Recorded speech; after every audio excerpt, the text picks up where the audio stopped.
Ada kultivator usna yang berarti baik atau bagus. Ada kultivator adhuta yang berarti monster atau raksasa. Dan ada pula kultivator cendala yang berarti jahat atau ingkar. Ketiganya saling bersaing untuk menjadi yang terkuat, bahkan rela bertarung sampai mati. Mengapa begitu?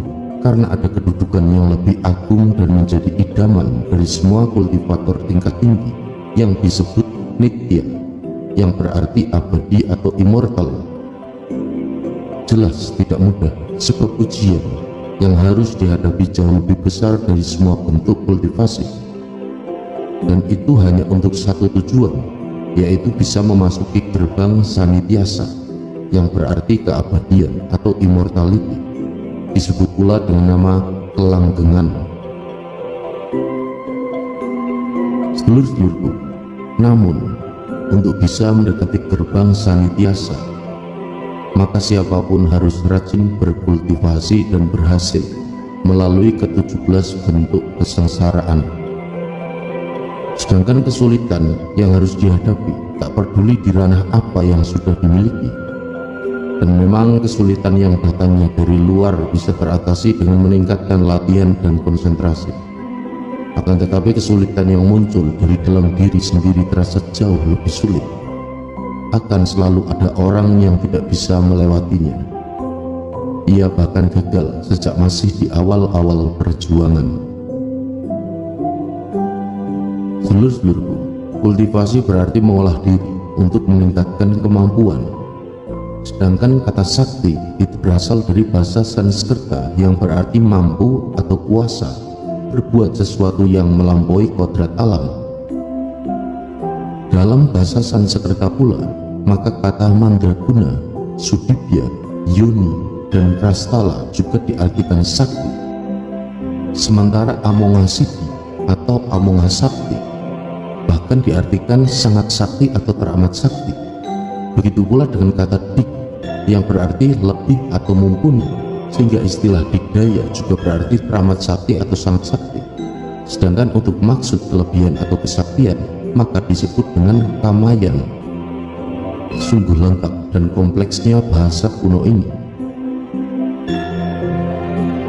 Dan pertanyaannya kini adalah, ingin menjadi sosok yang seperti apakah seseorang? Sebab masih ada dunia abadi immortal yang unik di atas dunia kultivasi, yang memiliki gambaran jangka panjang dan tidak terbatas, yang juga di luar pemahaman umum, dan itu sungguh menakjubkan. Selama dapat bertahan dengan kesabaran dan ketekunan, siapapun tidak bisa dilihat batas pencapaiannya di masa depan, dan tidak pula menutup kemungkinan bila pada akhirnya ia bisa mencapai derajat yang lebih tinggi lagi, yang disebut paramudita, yang berarti lebih luas, sangat baik dan bijaksana. Sedulur-sedulurku, pada masa lalu ada beberapa ilmu tingkat tinggi yang berhasil membuat para leluhur kita hidup abadi. Mungkin pada kesempatan yang lain akan saya rincikan mengenai Hastrayansa, Haisantara, Daivantra, Aruyas, Alvantara, Eonda, Senmada, dan Hatta, Datran, Satran, Yatra, sehingga perlu mengubah mindset cara berpikir mengenai kehidupan dunia ini. Tidak semuanya mustahil dilakukan oleh manusia, walaupun serasa tidak mungkin. Yakinlah bahwa diri manusia itu sebenarnya adalah makhluk super yang tertidur, sehingga perlu dibangkitkan lagi, tentunya dengan cara-cara yang telah diajarkan oleh Sang Maha Pencipta kepada para utusannya. Maka dari itu, sedulur-sedulur, jangan pernah menunda untuk berkembang.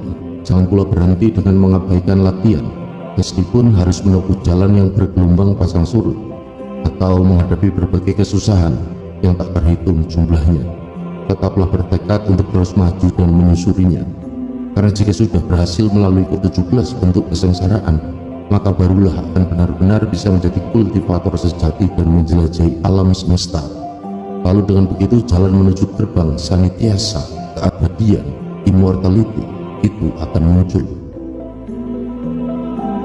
Sebuah langkah baru harus dimulai sejak awal dan dengan niat yang murni.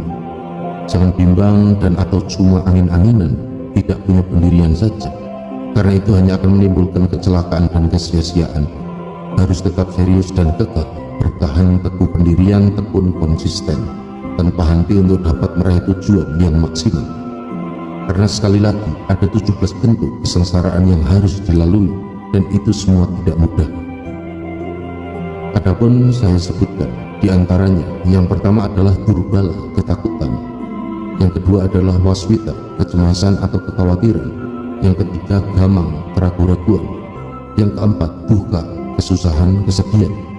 Yang kelima lalisa, kehilangan. Yang keenam diambaka, kesendirian, keterasingan. Yang ketujuh ranehan, ketiadaan tiada hasilnya. Yang kedelapan germo, kepemilikan. Yang kesembilan kacepa, kemelekatan. Yang ke-10 harda, obsesi. Yang ke-11 sambega, ambisi. Yang ke-12 cintaka, angan-angan. Yang ke-13 prasti, hasrat, keinginan. Yang ke-14 mana, perasaan. Yang ke-15 tapaki, kesan-kesan. Yang ke-16 ungkara, sanjungan dan pujian. Dan yang terakhir ke-17 narawanta, popularitas. Dan ketika berhasil melampaui ke-17 bentuk kesengsaraan itu dengan baik dan bisa terbebas darinya, maka barulah seseorang dapat meraih kariswa, ketenangan yang sesungguhnya. Jika sudah mencapai kariswa, ketenangan, barulah akan mendapat merasakan kuryaswa, keheningan yang sebenarnya. Dan ketika sudah merasakan kuryaswa, keheningan itu, maka ia pun memiliki kesempatan untuk bisa menemukan hiraswa, kedamaian yang sejati. Inilah pula yang menjadi tujuan utama dalam usaha untuk menjadi kultivator abadi atau immortal. Untuk itulah sedulur-sedulurku, pada masa lalu banyak dari para leluhur kita yang berhasil mencapai santiasa. Mereka pun tidak hanya bisa hidup di bumi ini saja, tetapi dimanapun, termasuklah di dimensi lainnya. Dan ini bukanlah yang mustahil, karena sesungguhnya itu adalah anugerah yang diberikan Tuhan Yang Maha Esa, Sang Yang Aruto, kepada manusia sejak ia dilahirkan. Tinggal apakah seseorang itu mau memilih jalan tersebut, dan tentunya akan disertai dengan berbagai tantangan dan ujian yang tidak mudah. Jika berhasil melaluinya satu persatu, maka sungguh manusia itu adalah pantas menjadi Khalifatul fil ard, atau pemimpin di bumi sekaligus Khalifatul fil alamin, pemimpin bagi seluruh alam semesta. Ke-17 bentuk kesengsaraan tersebut bukanlah satu-satunya jalan dan cara yang harus ditempuh untuk bisa mencapai sanitiasa. Tentulah ada banyak materi pelajaran, metode, dan mantra-mantra yang perlu dikuasai. Semuanya pun tidak bisa dengan cara-cara yang instan, sebab dibutuhkan kesabaran dan ketekunan istiqomah yang tinggi dalam waktu yang tidak sebentar. Demikianlah sedulur-sedulurku, sesi pesan Saterio Piningit dalam pemaparan singkat mengenai gerbang keabadian atau immortality. Semoga berkenan dan semoga pula bermanfaat. Dan jangan lupa untuk seperti biasa bisa meninggalkan jejak-jejak diskusi di kolom komentar, tentunya dengan bahasa yang santun agar ramah segala umur. Sampai berjumpa pada wataran-wataran selanjutnya. Mugi Rahayu Sagung Dumadi.